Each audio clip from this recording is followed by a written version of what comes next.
David, I want to turn to the economy, which is, I think Mitt Romney is going to come back and as quickly as he possibly can probably start talking about the economy again and hope that he gets some plus from the trip. He'll have a jobs report on Friday to help him talk about it. So a jobs report on Friday, which will come out, but we just had a GDP figure that came 1.5% that was mediocre at best. From what you've seen over the past, is that a plus for Barack Obama, or is that a minus for Barack Obama? I don't know how it can be a plus. I mean, the GDP number is a minus for Barack Obama. And to me, the single most interesting poll number in the NBC Wall Street Journal poll that came out this week was the question they ask Americans, look forward 12 months, do you think the economy is going to get better or worse or stay the same? 27% of the country thinks that the economy is going to get better. That is the lowest all year long and actually dropped 8 points from last month. That is the weight of 3 bad months of jobs numbers. This GDP number is going to add to that. And if there's not a significant uptick, I think that each month of these jobs reports, it does compound. Largely, it's baked into the American people. The economy is clearly bad, right? But if we're down to only 27% of the people are actually optimistic that the economy will get better in that year, that is a very tough number to run Are against. Democrats worried about that? Are they concerned that those sort of baked-in numbers right now are going to make it very hard for President Obama to win this election? Oh, no, look, no question. Politically, it matters. I mean, a weak economy hurts the incumbent. But on the other hand, we're not sitting around on our hands, looking for things to get worse before, we try to help people. Yes, the economy is tough for President Obama, but I do believe that he has a lot of credibility that he can go out there and talk about the things the steps he's taken, the steps that he would like to take, and the steps that the Republicans will continue to oppose because simply they've decided there's only one mission in life, and that is to defeat Barack Obama.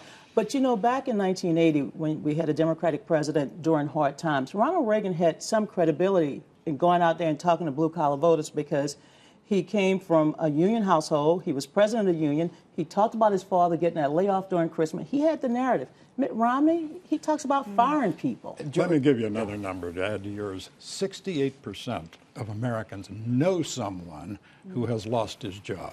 Now, the question is it going to get better? I think right now we're in what can be fairly called a growth recession. That sounds like an oxymoron. It isn't.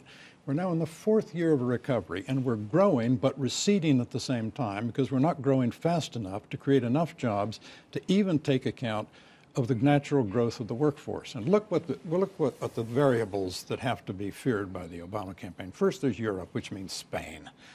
By the way, in the last 15 months, a majority of European governments have been changed by restive electorates. Then there's the emerging markets. Brazil, India, and China have slowed down. We have the fiscal cliff coming up with our own tax policy at the end of the year. Dodd-Frank is 2 years old, and still there's so much uncertainty about it because it's about half written.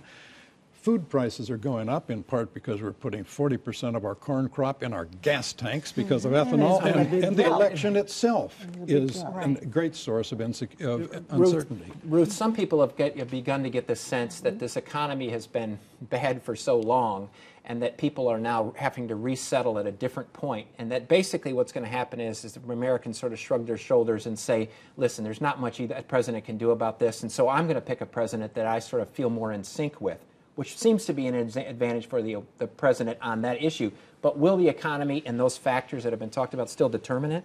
I think so, and since everybody's throwing out numbers, my favorite one for the week is 53% of those in the NBC Wall Street Journal poll disapprove of President Obama's handling of the economy.